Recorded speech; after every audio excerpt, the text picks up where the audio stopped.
नमस्ते दोस्तों। क्रिप्टो दोस्त के इस नए एपिसोड में मैं आप सभी का स्वागत करता हूं। आज के दिन का ये हमारा दूसरा वीडियो है और ये वीडियो मैं इसलिए बना रहा हूं क्योंकि जो मेरा पहला वीडियो आया उसमें हमने चर्चा की कि क्या न्यूज़ आया था। आज फाइनेंस मिनिस्टर निर्मला सीतारमण जी ने जो है क्रिप्टो करेंसी को एक टैक्सेशन फ्रेमवर्क के अंदर लाया।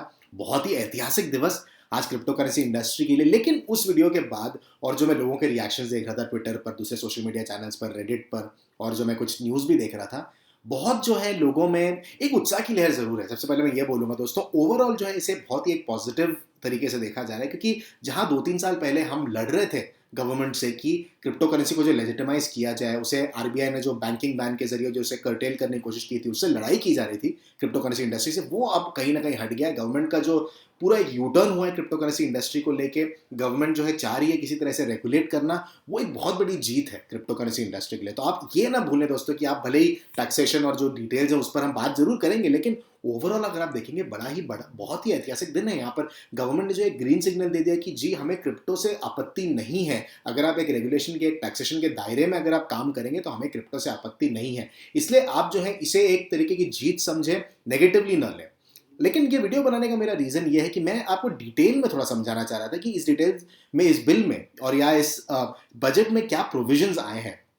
बजट तो एक जो आपने देखा टीवी पर, जहाँ पे फाइनेंस मिनिस्टर निर्मला सीतारमण जी ने जो है डिटेल्स कुछ अनाउंस किए। लेकिन बजट के साथ साथ जो एक फाइनेंस बिल भी आता है, उसके साथ साथ एक मेमोरेंडम भी आता है जहाँ पर एक्सप्लेनेशन ज़्यादा डिटेल में की जाती है। करीबन 284 पेजेस का ये फाइनेंशियल बिल है और यहाँ पर आपको और डिटेल्स मिलेंगे जो आपको बहुत अच्छे से आप समझ पाएंगे कि ये जो खबर आई है उसमें क्या क्या इंप्लीकेशंस है, क्या है आपके लिए, क्या आपके क्वेश्चंस है। बहुत सारे लोगों के डाउट्स भी आ रहे हैं बहुत सारे।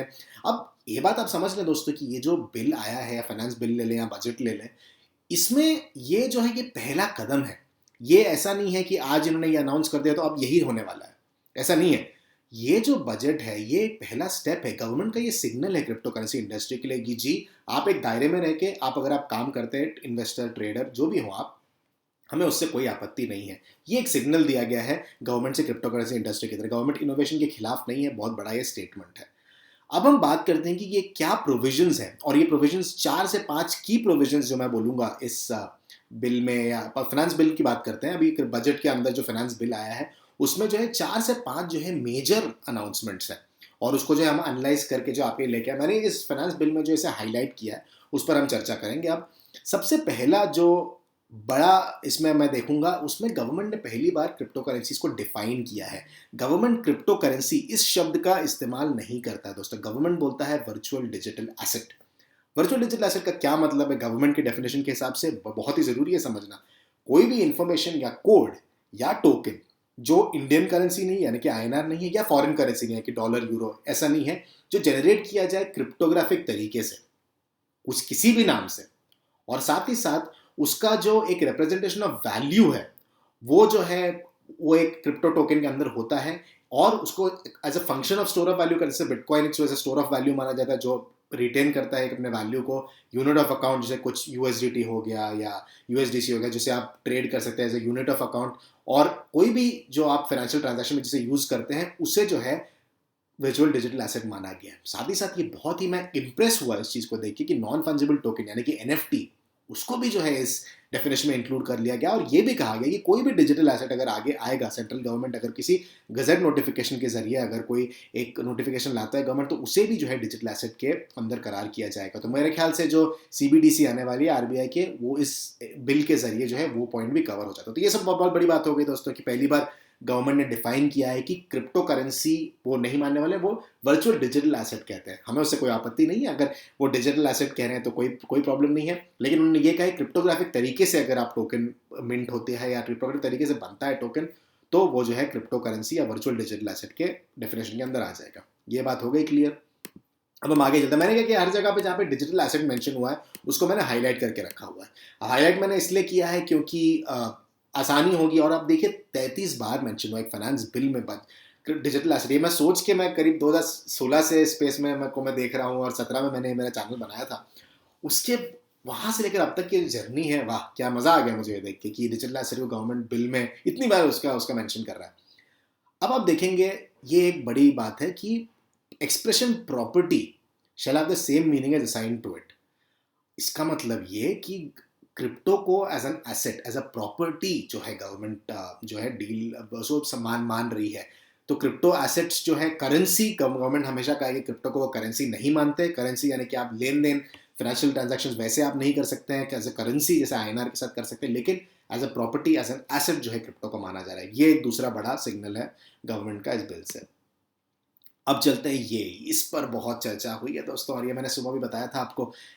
इनकम टैक्स एक्ट के 115 बीबीजी नया सेक्शन ये बना है 115 बीबीजी, जहां पर ये कहा जा रहा है कि कोई भी इनकम होगा अगर आपके वर्चुअल डिजिटल एसेट के ट्रांसफर से, any income from the transfer, तो गवर्नमेंट ने सेल नहीं यूज किया वर्ड, ट्रांसफर, यानी कि आप एक जगह से दूसरे जगह पर आप जब लेके जाते हैं कोई भी ट्रांसफर, वहां पर आपका 30% जो है आपका ब्रैकेट एप्लीकेबल होगा टैक्स का, यानी कि कोई भी आपने इनकम बनाई तो उस पर जो है आपको 30% एप्लीकेबल होगा। ट्रांसफर का मतलब क्या है कि अब यहाँ पर जो है थोड़ा सा जो एक एम्बिग्विटी आई है। अभी क्या होता है कि जब एक बजट आता है उसके बाद जो है सीबीडीटी, जो central board of direct taxes है, वो जो है और डिटेल्स देती है, तो हमें आगे और पता चलेगा इसके बारे में। ये मैं जैसे मैंने बताया ये फाइनल डॉक्यूमेंट नहीं है, और प्रोविजंस आएंगे। अब जैसे सीए सवाल उठाएंगे, लोग सरकार के पास जाएंगे कुछ सवालों के जवाब, तो और आपको जो है थोड़ा डिटेल मिलेगा। लेकिन अभी फिलहाल आप ये समझ लें कि आप अगर कोई भी ऐसा एक्शन लेते हैं जहां पर आप क्रिप्टो को ट्रांसफर कर रहे हैं एक जगह से दूसरी जगह पर, भले ही आप जैसे अगर आप यहाँ से आप एनएफटी खरीदने के लिए आपने मेटामास्क में ट्रांसफर कर दिया या कहीं और किसी एक्सचेंज में ट्रांसफर कर दिया, तो उसको वो एक एज अ टैक्सेबल इवेंट वो माना जाएगा। अब वो कैसे अप्लाई होगा क्लियरली, जो अगर आप देखेंगे, अगर आप जैसे कुछ सीएज, अब मैंने इसमें दो बातें सुनी है दोस्तों। अभी कुछ सीएज ऐसा कह रहे हैं कि आप जब बैंक अकाउंट में लेके आएंगे तभी आप कैलकुलेट कर पाएंगे आपका जो 30% का जो ब्रैकेट है। जाहिर सी बात है, अगर आप 1 लाख रुपए आपने इन्वेस्ट किया, उस पर अगर आप 30,000 प्रॉफिट कर रहे हैं, तो आप वो जो है वो आप 30,000 पर ही आप टैक्स भरेंगे, जाहिर सी बात है। कुछ लोग ये भी कह रहे हैं लेकिन हर बार आप जब एक्सचेंज टू एक्सचेंज पे अगर आप ट्रांसफर करते हैं मेटामास्क में, तो वो एक टैक्सेबल इवेंट बनेगा। लेकिन वो टैक्सेबल इवेंट को ट्रैक करना मुश्किल है, क्योंकि आप अगर एक बार आप अपने एक्सचेंज से लेकर अगर आप मेटामास्क वॉलेट की तरफ लेके जाए, मेटामास्क से अगर आप एनएफटी खरीदेंगे तो उसे कौन ट्रैक करेगा? ये एक इंडिविजुअल इन्वेस्टर के लिए, अगर आप प्लेटफॉर्म के जरिए कर रहे हैं, जैसे आपने अगर स्टॉक मार्केट में देखा होगा, अगर आप प्लेटफॉर्म यूज करते हैं ज़ेरोधा या कोई भी सिक्योरिटीज प्लेटफॉर्म अगर आप यूज करते हैं, तो आपने देखा होगा वो बड़े आसानी से जो है कैलकुलेट कर लेते हैं कि हर कुछ उसी प्लेटफॉर्म में हो रहा है।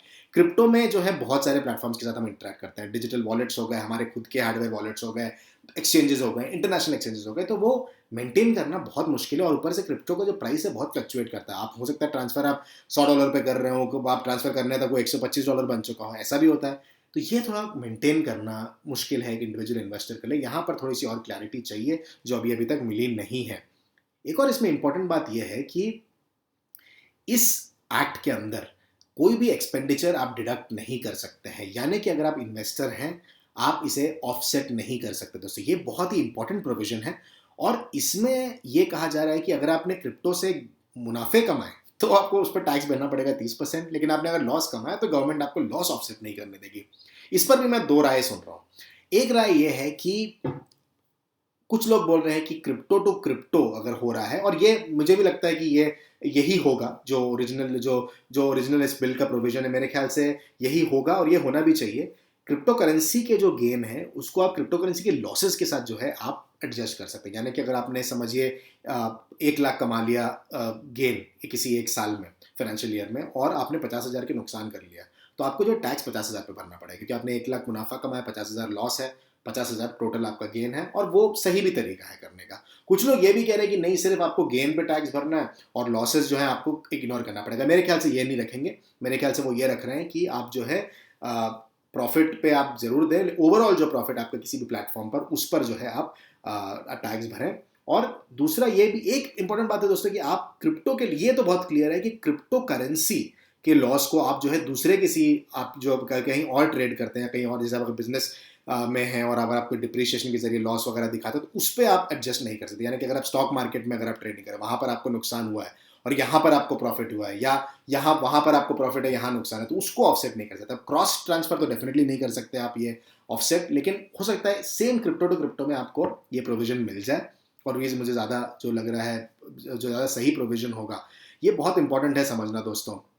तो ये 30% जो है, इस पर बहुत लोगों का ये जो है खबर आई है कि ज़्यादा है, लेकिन गवर्नमेंट का सीधा मानना है दोस्तों कि गवर्नमेंट, अब आप देखेंगे लॉटरी हो गई या अगर आप किसी गेम शो में जाके जीतते हैं तो वो ऐसे किसी भी इनकम पर जो गवर्नमेंट 30% टैक्स करती है, हमारा हाईएस्ट ब्रैकेट है। और एक्सपेक्टेशन हमेशा से यही था कि गवर्नमेंट हाईएस्ट ब्रैकेट पर ही क्रिप्टो को जो है वो टैक्स करने वाली है। तो इसमें कोई मैं सरप्राइज नहीं हुआ। हाँ, सुन के ज़्यादा लगता है, डेफिनेटली आपका कमाया हुआ पैसा, आपका हार्ड अर्न मनी, आप उस पर 30% टैक्स भर, लेकिन टैक्स तो हमेशा ही चुकता है, तो ये ज़रा ज़्यादा ज़रूर है। लेकिन अब जो है एक, अब आपको अगर कुछ पाना है तो कुछ खोना पड़ता है। अब हमें एक रिकग्निशन मिल गया गवर्नमेंट से ज़रूर, लेकिन अब टैक्स भी भरना पड़ेगा उसकी वजह से, तो ये एक इंपॉर्टेंट है समझना। आगे चलते हैं अगले सेक्शन की तरफ। अगला सेक्शन भी बहुत ही ज़रूरी एक सेक्शन, चौथा जो इंपॉर्टेंट प्रोविजन जो आप बोलेंगे क्रिप्टो करेंसी, ये जो खबर आई है क्रिप्टो करेंसी की, वहाँ पर ये चौथा जो इंपॉर्टेंट प्रोविजन आया है वो ये है कि इनकम टैक्स एक्ट में के जरिए 194 R of the income tax, इसमें यहाँ पर ये लिखा हुआ है कि 1 डे ऑफ जुलाई 2022 से अप्लीकेबल होगा। तो मुझे क्या, मेरे ख्याल से मिसप्रिंटिंग है कि रेट्रोस्पेक्टिवली जाके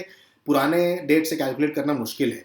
अब वो जो पहला वाला जो मैंने आपको बताई कैटेगरी जहाँ पर 30% रिडक्शन की बात कर रहे थे, वो जो है क्लियरली अगले फाइनेंशियल ईयर यानी कि 1 अप्रैल 2022 से एप्लीकेबल होगा, लेकिन यहाँ 2022 से एप्लीकेबल है, यहाँ पे फर्स्ट ऑफ जुलाई से बोल रहे हैं। ये थोड़ा सा मैं समझा नहीं कि ये क्यों आगे बढ़ा के ये बोल रहे हैं, तो मेरे ख्याल से ये थोड़ा सा जो है मुझे समझ में नहीं आया कि आगे जाके वो क्यों बोले। मेरे ख्याल से 1 अप्रैल से ही ये भी जो है आने वाला है।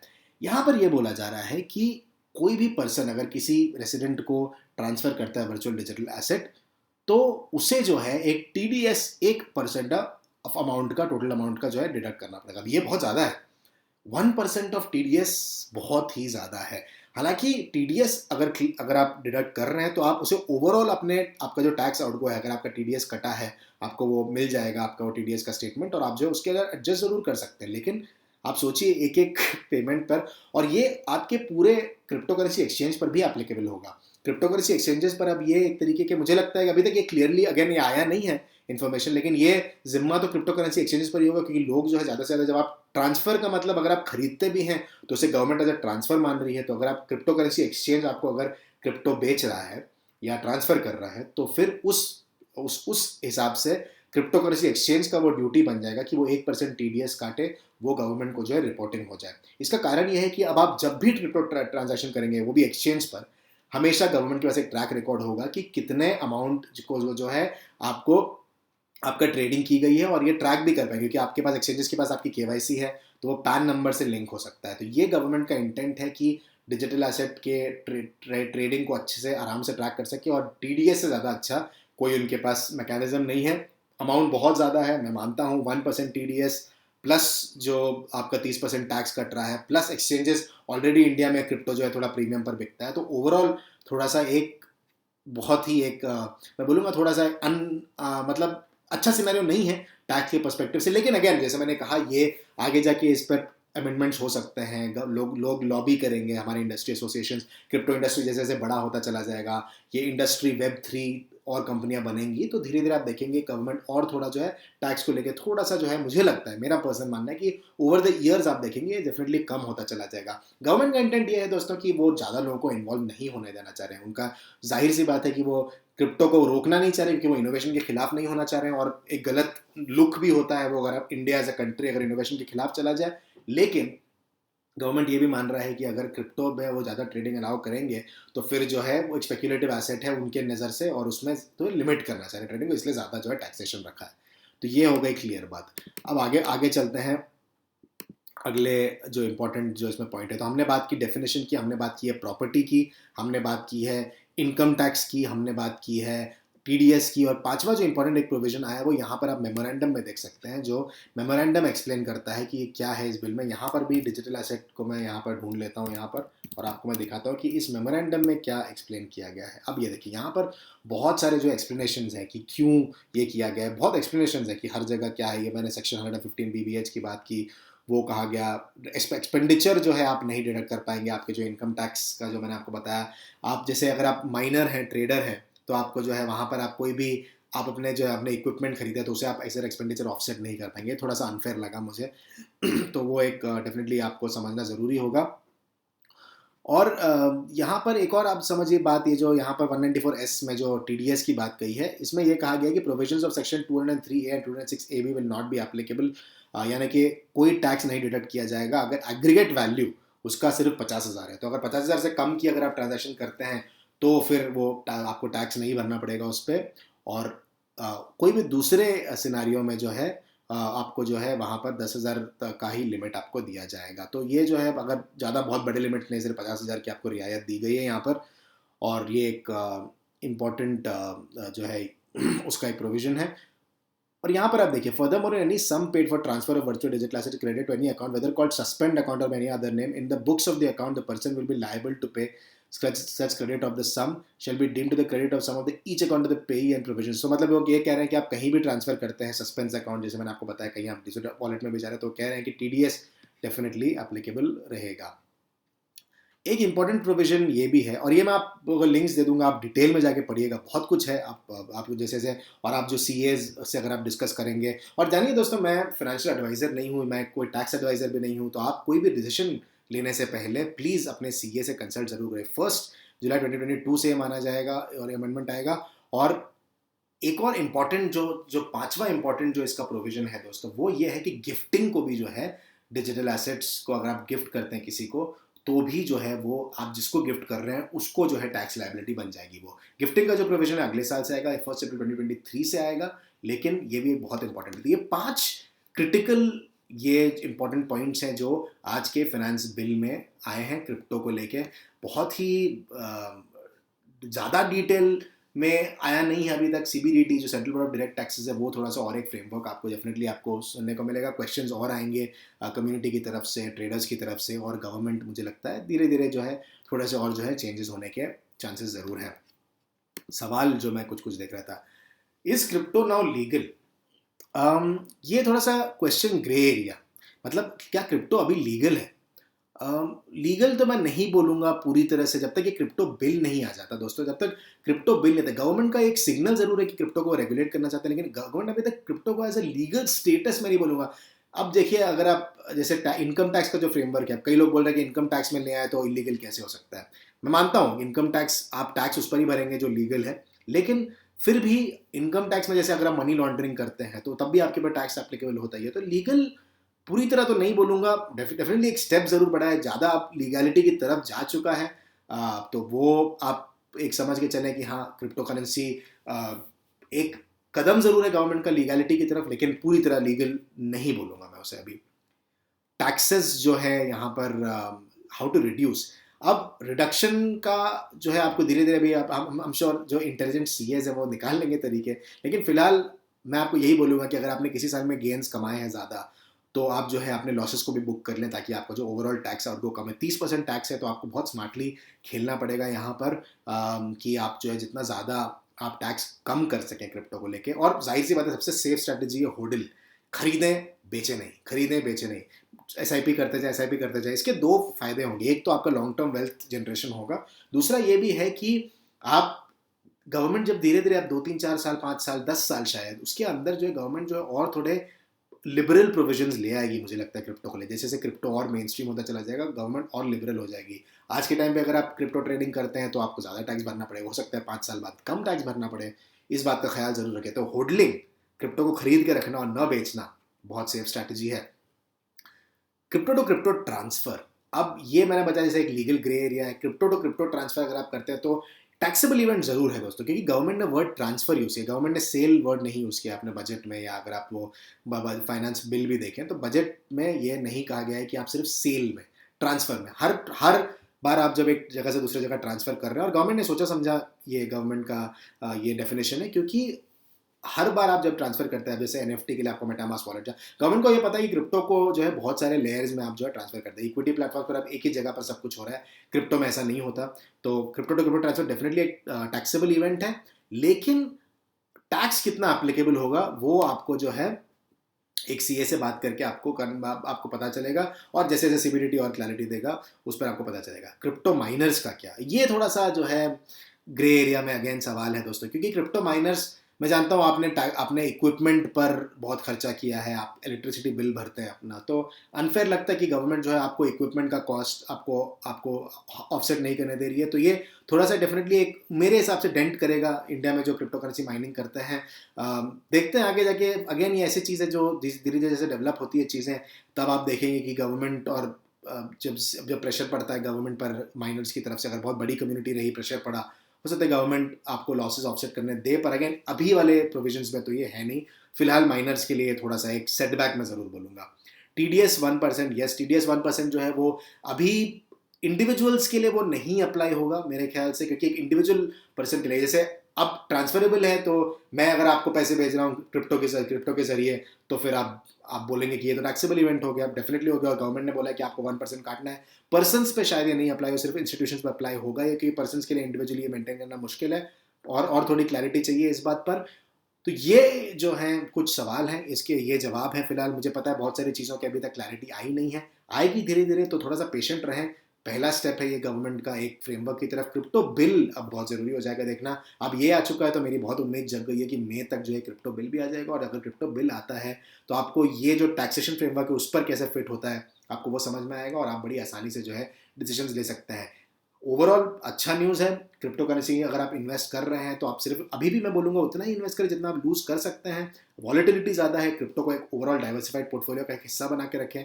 आप प्लीज़ बहुत ओवर डाइवर्सिफाई या ओवर डाइवर्सिफाई नहीं बोलूँगा, ओवर इन्वेस्ट ना करें आप क्रिप्टो में, तो उतना आप ज़रूर आप ख्याल रखें। एक बैलेंस तरीके से इन्वेस्ट करें और क्रिप्टो के गेंस का फ़ायदा उठाएं। और यहाँ पर जो आपकी टैक्सेशन स्ट्रैटेजी आपको स्मार्ट रखनी पड़ेगी, तो प्लीज़ एक फाइनेंशियल एडवाइजर, एक टैक्स कंसल्टेंट से ज़रूर आप कंसल्ट करेंगे कैसे जाए। अगर आप क्रिप्टो में ट्रेडिंग करते हैं, अगर आप डे ट्रेडर हैं, अगर आप बहुत ज़्यादा जो है अगर आप लेन देन करते हैं क्रिप्टो में, तो उसको आप कैसे अपने टैक्स को बेस्ट तरीके से ऑप्टिमाइज़ कर सकते हो। एक ट्रेडर, एक सीए से ज़रूर बात करें, और वो आपको अच्छे से अच्छी एडवाइस आपको दे सकेंगे। तो आई होप ये खबर आपको अच्छी लगी, आई होप वीडियो आपको अच्छा लगा। डिटेल वीडियो मैंने बनाया है।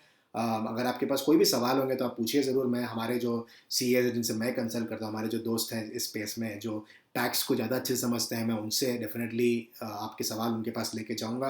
आप मुझे मेल भी कर सकते हैं, मेरा मेल आईडी है thecryptodost@gmail.com। अगर आपने चैनल को सब्सक्राइब नहीं किया तो प्लीज़ मैं आपसे ये दरख्वास्त करूँगा कि चैनल को सब्सक्राइब करें। जब आप सब्सक्राइब करते तो मैं मोटिवेटेड रहता हूँ कैसे वीडियोज़ मैं आपके लिए बनाते रहूँ। काफ़ी सारे डिटेल्स हैं यहाँ पर। आई होप ये वीडियो आपको अच्छा लगा।